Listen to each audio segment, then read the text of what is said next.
दिखी थी, उसमें आज फिर प्रेशर आया। हमारे साथ आज अब जुड़े हैं एक्सिस सिक्योरिटीज़ के सीईओ नवीन कुलकर्णी। नवीन जी, गुड आफ्टरनून। बताइए मार्केट में अब इस समय क्या किया जाए, खासतौर से मिड और स्मॉल कैप में? जहाँ तक मार्केट का सवाल है, अगर हम देखेंगे मिड और स्मॉल कैप्स, स्पेशली चलिए स्मॉल कैप्स की बात करें तो करीब करीब 20% करेक्शन आ चुका है स्मॉल कैप इंडेक्स में। और मिड कैप्स में करीब करीब 15 से 16% का करेक्शन आ चुका है। तो काफी सारे स्टॉक्स तो ओवरसोल्ड जोन में चल रहे हैं, बट मोर इम्पोर्टेंटली मुझे जो लग रहा है कि जो कुछ सेक्टर है जैसे कि इंडस्ट्रियल्स जैसा एक सेक्टर है जहाँ पे ग्रोथ विजिबिलिटी काफी ठीक है, वर्किंग कैपिटल के इश्यूज नहीं आ रहे, क्योंकि ये सेक्टर में कोर देखना यही चीज होता है कि वर्किंग कैपिटल के इश्यूज जब क्रॉप अप होना चालू करता है तब एक्चुअली सेक्टर में सीरियस प्रॉब्लम्स आते हैं। राइट। उस हिसाब से वहां पे ज्यादा चैलेंजेस नहीं आ रहे हैं, और काफी सारे स्टॉक्स जो अभी लग रहे हैं कि यहाँ से एब्सोल्यूट लेवल पे अच्छे रिटर्न्स बना के दे सकते हैं, वो एक कैटेगरी मुझे लग रहा है कि अट्रैक्टिव है। वहां पे स्मॉल कैप्स, मिड कैप्स और जहाँ पे भी क्वालिटी अवेलेबल है वहां पे देख सकते हैं। इसके अलावा of course large cap versus mid cap में अर्निंग्स का जो ग्रोथ का जो पोटेंशियल था वो काफी गैप जो है वो ब्रिज होता हुआ दिखाई दे रहा है। जैसे कि स्मॉल कैप में लास्ट 2 साल में एक्सपेक्टेशंस भी हाई थी और कंपनीज ने डिलीवर भी किया, लेकिन वहां पे भी थोड़ा बहुत ग्रोथ स्लो होता हुआ दिखाई दे रहा है, एंड लार्ज कैप के ग्रोथ थोड़े से डिसेंट। तो उस हिसाब से ओवरऑल थोड़ा लार्ज कैप का प्रेफरेंस अभी थोड़ा सा बना रहेगा। नेक्स्ट ईयर ऑनवर्ड्स मुझे लग रहा है कि स्मॉल कैप के ग्रोथ प्रोस्पेक्ट्स इंप्रूव होंगे, बट नियर टर्म में थोड़ा लार्ज कैप प्रेफरेंस रहेगा। और सेक्टर स्पेसिफिक इन्वेस्ट करेंगे या निवेश करेंगे तो मुझे लगता है कि वहां पे रिटर्न्स बनने की संभावना काफी ज्यादा है। ओके। अच्छा, अभी तो आपने इसको मार्केट कैप के अकॉर्डिंगली इस पूरे बाजार को बाइसेक्ट किया। अब नो डाउट शायद अब कह तो नहीं सकते कि बाजार में यहाँ से कितना पेन बाकी है, लेकिन ज़्यादातर कुलकर्णी साहब यही सोच बन रही है कि आपको थोड़ा लॉन्गर टर्म पर्सपेक्टिव से अगर सोचना है तो इस बार इस लेवल पे कुछ पैसा लगाने के लिए सोचना चाहिए। ऐसे वो 2-3 स्पेस जहाँ पे आपको लगता है कि अर्निंग्स का भी सपोर्ट मिलेगा हमें जाते हुए, नेक्स्ट क्वार्टर की जब अर्निंग्स को हम देख रहे होंगे, इस क्वार्टर से बेटर अर्निंग्स होंगी, क्या उसमें आप एनबीएफसीज को, बैंक्स को ऊपर प्लेस करेंगे या फिर कोई और स्पेस आपके मत के अनुसार जहाँ पे वैल्यूएशंस भी आपके कंफर्ट में है, अब मोर देन कंफर्ट? बिल्कुल। बिल्कुल, जो मार्केट का थीम यही है कि जहां पे भी कोई भी सेक्टर हो या कोई भी स्टॉक हो जहां पे अर्निंग्स का सपोर्ट रहे, अर्निंग्स कटने की संभावना कम हो, और अर्निंग्स मेंटेन हो या अर्निंग्स अपग्रेड होने की संभावना हो। राइट, यही चीजों पे फोकस है मार्केट का। तो उस हिसाब से मार्केट काफी स्टॉक स्पेसिफिक है। उस हिसाब से अगर हम देखेंगे और फोकस करेंगे लेटेस्ट से बीएफएसआई स्पेस में, और बीएफएसआई स्पेस में अगर हम दोनों देखेंगे, बैंक्स देखेंगे या एनबीएफसीज देखेंगे, तो मुझे लगता है कि दोनों स्पेस में रिटर्न्स बनने की संभावना काफी ज्यादा है, क्योंकि जो क्रेडिट साइकिल के जो चैलेंजेस थे तो वो वहां से मैं देख रहा हूँ कि थोड़े चैलेंजेस कम होते हुए दिखाई दे रहे हैं। जैसे अगर हम देखेंगे क्रेडिट कार्ड स्पेस में देखेंगे तो वहां पे जो पीक जो क्रेडिट कॉस्ट थे वहां से या आगे जाके गिरने की संभावना काफी ज्यादा हो चुकी है। इसके अलावा deposit versus growth versus loan growth converge होता हुआ दिखाई दे रहा है। राइट, सो बहुत सारे फैक्टर्स है जहाँ पे लग रहा है कि बैंक्स और फिनेंशियल सर्विसेज में जहाँ पे क्वालिटी एक पैरामीटर हम इंट्रोड्यूस फिल्टर का इंट्रोड्यूस करें, तो बहुत सारे कंपनीज हैं जहाँ पे अर्निंग स्टेबल रहेंगे, एंड अर्निंग्स बेटर भी दिख सकते हैं Q4 में, एंड Q1 में डेफिनेटली बेटर दिखेंगे। तो ये ट्रेंड देखते हुए हम काफी सारे स्टॉक्स में निवेश करने का प्लान कर सकते हैं। हाँ, नवीन जी, गुड आफ्टरनून। श्रेया बात कर रही हूँ। आपने बताया कि एनबीएफसीज और बैंकिंग में फिलहाल आपका रुझान है, लेकिन एफएमसीजी सेक्टर की हम बात भी कर रहे थे पहले, और लगातार 15th ट्रेडिंग सेशन है जब उसमें गिरावट देखने को मिल रही है। हमने एक उम्मीद लगाई थी कि बजट में पर्सनल इनकम टैक्स में को लेकर जो कटौती का ऐलान हुआ है उससे एक बूस्ट मिलेगा, वो होता दिखा नहीं है। आप कैसे प्लेस्ड है ये सेक्टर, और इस पर कोई ऐसा पर्टिकुलर काउंटर जिस पे आप एक्सपोजर बढ़ा रहे हैं? जहाँ तक अगर आप कंज्यूमर स्टेपल्स की बात करेंगे, एफएमसीजी, तो ये जो सेक्टर है ये थोड़ा सा ट्रिकी सेक्टर होता है in terms of growth prospects. Eventually अगर आप देखेंगे तो यहाँ पे रेवेन्यू ग्रोथ पिकअप होता दिखाई देना चाहिए, वॉल्यूम ग्रोथ पिकअप होता दिखाई देना चाहिए, और वॉल्यूम ग्रोथ भी पिकअप होता हुआ दिखाई देना चाहिए। राइट? इसमें कॉम्पिटिटिव प्रेशर्स का काफी ज्यादा इम्पैक्ट होता है। तो यहाँ पे काफी स्टॉक स्पेसिफिक होगा, कोई स्टॉक्स अच्छे करेंगे, कोई स्टॉक्स बुरे करेंगे। लेकिन अगर मैं ओवरऑल अगर इंडस्ट्री बेलवेदर लीवर की बात करूं और लीवर ने जो कमेंट्री दिया है वो कोई एनकरेजिंग नहीं रहा है, तो वहां पे रिटर्न आने के लिए थोड़ा सा ज्यादा टाइम लग सकता है।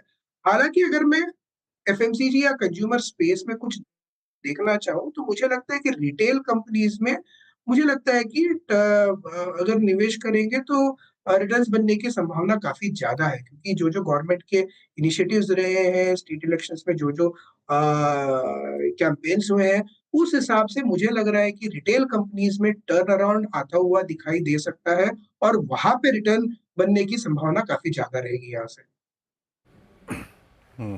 अच्छा, नवीन जी, आपके आने से पहले कुछ देर पहले अनुज और मैं बात कर रहे थे कैपिटल गुड्स की, जहाँ पे काफ़ी सब्सटेंशियल 30% की 35% की डिप्स हुए हैं। ये आप लोग कंसिडर कर रहे हैं आप इस प्राइस पे? बिल्कुल, जो मैं जैसे मैंने पहले ही बताया कि इंडस्ट्रियल्स जो स्पेस है वो काफी इंटरेस्टिंग स्पेस है। वहाँ पे ऑर्डर फ्लो काफी स्ट्रांग रहे हैं, सेकेंड हाफ में ऑर्डर्स पिकअप किए हैं एंड जहां तक हमारे चैनल चेक्स बोल रहे हैं वो ये क्वार्टर में भी ऑर्डर फ्लो ठीक रहा है। तो उस हिसाब से जो जो कंपनीज ने, अगर तीसरी कंपनी ने गाइडेंस दिया है in the month of October, तो काफी सारी कंपनीज बोल रहे हैं कि वो गाइडेंस मीट कर जाएंगे, कि सेकंड हाफ बेटर रहेगा एंड एनुअल ग्रोथ लेट से अगर बोल रहे हैं कि 20% आएगा तो वो गाइडेंस मीट करने की संभावना काफी बढ़ गई है। तो उस हिसाब से अगर देखेंगे तो कैपिटल गुड्स और इंडस्ट्रियल सेक्टर मुझे काफी अट्रैक्टिव दिखाई दे रहा है। और जैसे मैंने पहले भी बताया, ये सेक्टर में सबसे क्रिटिकल फैक्टर होता है, वो देखना होता है कि वर्किंग कैपिटल की इश्यूज मुझे अभी भी नहीं दिखाई दे रहे हैं। अगर हम बेंचमार्क करें लार्सन एंड टुब्रो को, लार्सन एंड टुब्रो का जो वर्किंग कैपिटल है वो सिक्लिकल लो पे चल रहा है, जो जिसकी वजह से आप बोल सकते हैं कि आगे जो कंपनी की जो कैपेबिलिटी है टू डिलीवर हायर टर्नओवर, ये काफी बढ़ जाती है एंड ऑफ कोर्स जिसके वजह से रिटर्न रेशियोज इंप्रूव होते हुए दिखाई देंगे। ओवरऑल ये सेक्टर मुझे काफी अट्रैक्टिव। ओके, चलिए, तो कैपिटल गुड्स पे आपका टेक हो गया, यहाँ पे एनबीएफसीज पे आपका टेक हो गया। एक दो बास्केट्स को और यहाँ पे छेड़ लेते हैं, और जहाँ पे शायद हम जब भी कोई पोर्टफोलियो बनाते हैं तो उसमें कमोडिटीज़ का एक कहीं ना कहीं अंश होता है। नवीन जी, मेटल्स में पिछले 4-5 दिन से कुछ स्ट्रेंथ है, देन हमने केमिकल्स में एक मिक्स अर्निंग्स देखी, कुछ तो डिजास्टर्स थे, जैसे दीपक नाइट्राइट, कुछ बहुत बेहतर थे, यूपीएल, नवीन फ्लोरिन मिक्स था काफ़ी हद तक। कमोडिटीज़ में कुछ पिक करेंगे आप इस वक्त? जहाँ तक कमोडिटीज का सवाल है, वो स्पेस थोड़ा सा ट्रिकी है अभी, क्योंकि बहुत सारे ग्लोबल फैक्टर्स एट प्ले है। बट अगर हम देखेंगे कि लेट अस से एल्यूमिनियम प्लेस देखेंगे, मुझे लगता है कि वहाँ पे पैसे बनने की संभावना काफी ज्यादा है। इसके अलावा केमिकल स्पेस ऑफ कोर्स थोड़ा सा मिक्स्ड बैग है, जहाँ पे एसआरएफ के नंबर्स अच्छे थे और कमेंट्री भी ठीक रही है। तो ऐसे स्टॉक स्पेसिफिक अगर देखेंगे तो वहाँ पे थोड़ा सा टर्न अराउंड आता हुआ दिखाई दे रहा है और रिटर्न्स बनने की संभावना काफी ज्यादा है। बट लेकिन फोकस यही चीज रहेगा कि ये क्वालिटी के ऊपर फोकस करना चाहिए, स्केलेबिलिटी पे फोकस करना चाहिए एंड थोड़े से कंपनीज जहाँ पे इनोवेटिव केमिस्ट्री हो, वहाँ पे रिटर्न्स बनने की संभावना काफी ज्यादा रहेगी। बिल्कुल नवीन जी, काफ़ी सारे सेक्टर्स हमने डिस्कस किए, लेकिन ऑटो सेक्टर पे भी आपका व्यू चाहूँगी। जिस तरीके से हमें गिरावट देखने को मिली आज के सेशन में, टेस्ला की एंट्री ले लीजिए, जिस तरीके से कंपटीशन बढ़ेगा, साथ ही ईवी पॉलिसी को लेकर जो बाजार गर्म हो रहा है, उसको कैसे देख रहे हैं आप, और साथ ही ऑटो सेक्टर पर आपकी क्या राय अभी फिलहाल होगी? जहाँ तक ऑटो सेक्टर का सवाल है, अगर हम देखेंगे कि जो इंडियन कंपनीज हैं, इनकी कॉम्पिटिटिव कैपेबिलिटी बहुत ज्यादा रही है। और अगर आप देखेंगे कि लास्ट 4-5 साल में या 10 साल में जो भी इंडियन कंपनीज जिन्होंने भी मॉडल्स निकाले, वो काफी हाई क्वालिटी मॉडल्स निकाले हैं और उसके हिसाब से उन्होंने मार्केट शेयर गेन किया है। तो उस हिसाब से अभी जो गिरावट आ रही है stocks like Mahindra and Mahindra या कोई और स्टॉक्स में, तो मुझे लगता है कि वो एक बाइंग अपॉर्चुनिटी बन सकती है, क्योंकि ये सब कंपनीज की मॉडल साइकिल काफी स्ट्रांग है, एसयूवी प्रेफरेंस काफी स्ट्रांग है और उस हिसाब से इनकी जो कॉम्पिटिटिव एबिलिटी है because of dealer network, service capabilities, वो सब काफी टिपिकल इंडियन कॉम्पिटेंसीज है जो रेप्लिकेट करना बहुत मुश्किल है। तो उस हिसाब से मुझे लगता है कि एक बाइंग अपॉर्चुनिटी बन सकती है ऑटो सेक्टर में, specially in the passenger vehicle sector. Okay, अच्छा, जोमेटो या स्विगी, अब इन पर क्या व्यू होगा, क्या बाय करेंगे क्या यहाँ पर? बहुत ही केस स्पेसिफिक हो जाता है। अगर मुझे आप पूछेंगे तो जोमेटो मार्केट लीडर है, तो मार्केट लीडर के साथ स्टिक करना बेटर होगा। बट दोनों स्टॉक्स में अपने-अपने एडवांटेजेस है और अपने-अपने डिसएडवांटेजेस है।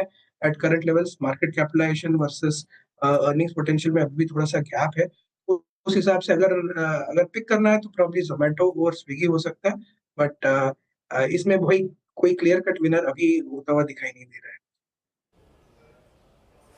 Okay, Zomato stay with leaders. Naveen ji का सिंपली अगर आप देखिए फार्मूला यही है। और एक स्पेस जाते जाते मेरे ख्याल से नवीन जी पॉसिबली आखिरी प्रश्न आपसे यहाँ पे, अब ये टैरिफ की जो नई भाषा है उसमें फार्मा को भी हमने सिंक होते हुए देखा। ये शुरू से ही डर था, आई मीन जब से ट्रंप आए थे तब से ही, बट ये प्राइस डैमेज काफ़ी सीवियर भी हो चुका है। अब इस पूरे स्पेस में आपकी चॉइस क्या रहेंगी? I mean pharma plus health care. अब हमारे पास डायग्नोस्टिक है, हमारे पास हॉस्पिटल्स हैं, हमारे पास सारी सीडीएमओ है, एक्सपोर्ट करने वाली कंपनियां भी हैं। आपका झुकाव किस में है, इंक्लूडिंग फार्मा और हेल्थ केयर? फार्मा और हेल्थ केयर अगर हम स्प्लिट करें, जैसे कि हॉस्पिटल से, वहां पे तो ऑफ कोर्स एक डोमेस्टिक कंजम्पशन का ट्रेंड है, इंश्योरेंस पेनिट्रेशन का ट्रेंड है, तो बहुत सारे फैक्टर्स है जिसके वजह से वो सेक्टर अच्छा और लॉन्ग टर्म बेसिस पे अच्छा करता रहेगा। जब भी वहां पे करेक्शन का मौका मिलेगा तो डेफिनेटली बाय ऑन डिप्स करना चाहिए और एलोकेट करना चाहिए कैपिटल। जहाँ तक टैरिफ्स और उसका इम्पैक्ट का सवाल है, मुझे लगता है कि ये कोई सिग्निफिकेंट इम्पैक्ट नहीं होगा, क्योंकि इंडियन जेनरिक्स का जो कंट्रीब्यूशन है वो मार्केट को बहुत ज्यादा बड़ा है। वहाँ पे टैरिफ्स आने पे ड्रग शॉर्टेज की संभावना काफी ज्यादा हो सकती है, राइट? तो उस हिसाब से मुझे लग रहा है कि ये जो स्टॉक्स है जो गिर रहे हैं बिकॉज ऑफ टैरिफ का जो ओवरहैंग है, मुझे लगता है कि थोड़ा सा ज्यादा ओवर रीड कर रहे हैं इस सिचुएशन को। एंड इसमें मुझे लग रहा है कि ये करेक्शन को यूज करके निवेश करेंगे तो काफी अच्छे रिटर्न्स बनने की संभावना है। ओके नवीन जी, बहुत बहुत शुक्रिया आप इस कार्यक्रम में शामिल हुए, सभी सेक्टर्स पर आया रखिए आपने, बहुत बहुत शुक्रिया and have a nice weekend. और चलते हैं अब निफ्टी पे, चलते हैं